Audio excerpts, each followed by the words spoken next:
Hi, everyone. Thank you for having me here.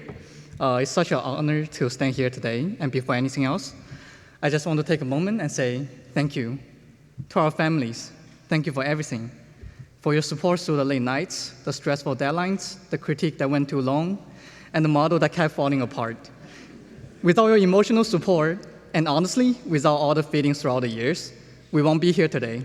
You stood with us quietly, but your presence carried us through. To the faculties across all the disciplines, architecture, landscape, city planning, preservation, fine art, design, you have challenged us, mentored us, and shaped how we think. And for that, we are deeply grateful.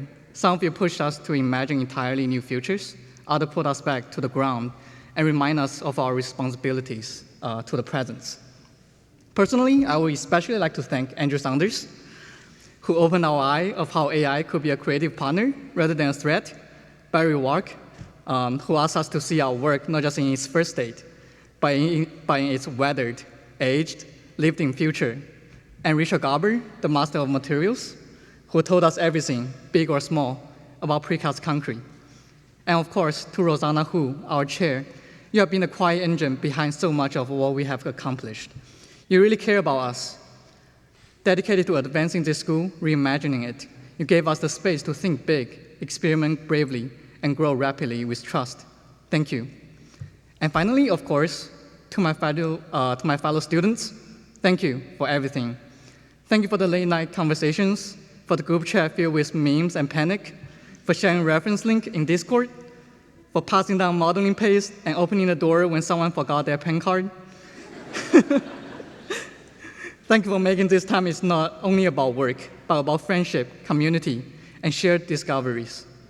Now, when I first come to Penn, I will admit, I was obsessed with form. I was in love with geometry, proportion, the way light touches material, and the balance of mass and void. And honestly, I still am. That sense of form, of precision, control, poetics, is still essential to what I do. But what I have come to understand here over these years is that form never exists in isolation. It always carries something: context, memory, politics, power.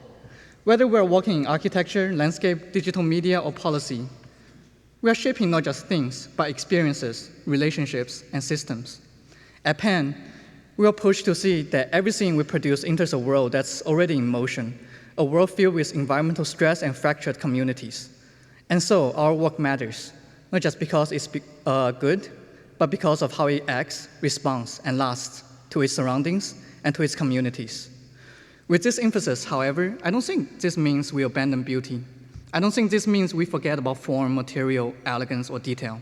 In fact, I think those things matter even more, because they are not just superficial, they're emotional, and they're ecological. They're the actual physical tunnel people experience dignity, care, and connection through. And they're the one responding to environmental issues and sustainability. We want to see a world where the built environment reflects precision and purpose, where innovation is not separated from assets, and where aesthetic is not separated from equality. At this school, we experiment wildly. We tested the limit of material, process, and logic. We made impossible sections stand. We turned data into poetry. We turned memory into drawings. We asked questions even when we didn't know the answers. In doing so, we trained ourselves to imagine possibilities where others see constraints. So as we move forward, I hope we carry this dual awareness with us, that we stay sharpening our skills, our ability to draw, code, plan, model, visualize, and communicate. That we stay attuned to how those skills intersect with the world around us. That we design not just for today, but with a vision of what this world could be. To my fellow graduates, it's been a privilege to walk beside you these past years. I've seen you push boundaries, take risks, and rethink what design can be.